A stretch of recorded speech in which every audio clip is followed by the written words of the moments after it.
Guru PNS di SMA Negeri 16 Palembang jadi korban penganiayaan oleh sesama guru berstatus P3K, sekaligus bendahara dana bos di sekolah tersebut, sehingga korban mengalami luka-luka serta harus dirawat di rumah sakit.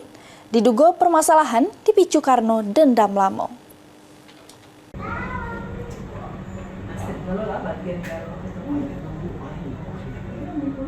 Inilah rekaman CCTV detik-detik guru PNS senior atas nama Yuli Mirza 58 tahun yang dianiaya oleh sesama guru berstatus P3K sekaligus bendahara dana bos.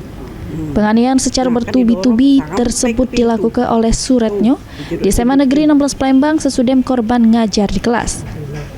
Akibat penganiayaan tersebut, korban mengalami luka-luka sehingga harus dirawat di Rumah Sakit Caritas Kenten Sako Palembang.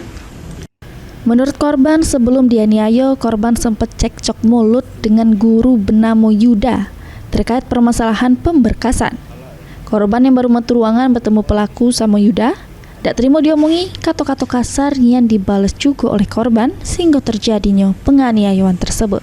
Dijelaskan korban, jauh sebelum dirinya dianiaya sempat ada permasalahan terkait dugaan penggelembungan dana bos sampai inspektorat beberapa kali melakukan pemeriksaan.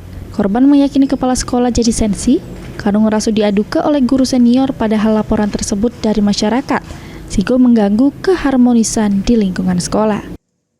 Sambil belinang banyu mato, korban minta pihak terkait ngelaku ke penindakan supaya tidak ada lagi guru yang jadi korban kearoganan pelaku.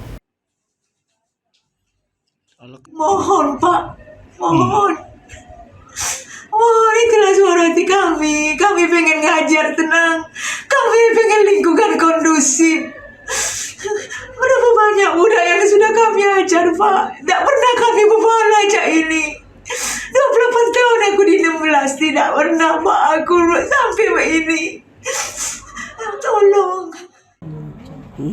Sesudah dianiaya oleh pelaku, korban langsung melapor ke kejadian tersebut ke Polsek Sako Palembang, berharap polisi cepat melakukan tindakan untuk menangkap pelaku. Mulyadi, PAL TV.